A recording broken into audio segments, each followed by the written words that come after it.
শরীফুজ্জামান শরীফ, আপনি যে আশঙ্কাটা প্রকাশ করছিলেন সেটা আসলে কেন? এই যেমন ধরেন ওপাশে শরীফা, ওই পাশে শুভেন্দু অধিকারী, পাশে শুভেন্দু সাহেব। শুভেন্দু অধিকারী বিজয়ী হয়েছে কিসের ভিত্তিতে? বিভাজন এবং ধর্মকে ব্যবহার করে। আমি আমার এখানে দেখি, ফুয়াদ ভাইয়ের একটা ব্যাখ্যা থাকতে পারে, আমি আমার এখানে দেখি যে আমি যে শুভ শক্তির কথা বললাম, পশ্চিমবঙ্গ ভারত জুড়ে শুভ শক্তি আছে। ওই যে বললাম শাহিনবাগে তারা লড়াই করে বিজেপির বুলডোজারের বিরুদ্ধে, কলকাতায় বুলডোজারের বিরুদ্ধে লড়াই করে, কিন্তু আমাদের এখানে একটা অংশ এটিকে ফোকাস করতে চায় না। তারা, তাদের মধ্যে প্রবণতাটা হচ্ছে পুরো ভারতে যারাই আছে তারাই হচ্ছে আমার শত্রু। অথচ জুলাইতে যখন আমাদের এখানে আমাদের শিক্ষার্থীরা বুকে বুলেট বিদ্ধ হচ্ছে, তখন কিন্তু কলকাতার রাস্তায় রাস্তায় সেই জুলাইয়ের পক্ষে মিছিল হয়েছে।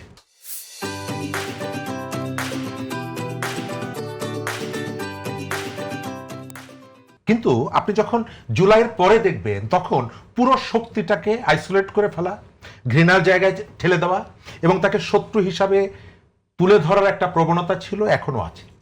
এবং গত কয়েকদিন ধরে এই যে পশ্চিমবঙ্গ সহ ভারতের বিভিন্ন জায়গায় বিজেপির এই যে আগ্রাসী যে রাজনীতি, তার বিপক্ষে ভারতে কিন্তু লড়াই হচ্ছে, ভারতের মানুষ লড়াই করছে।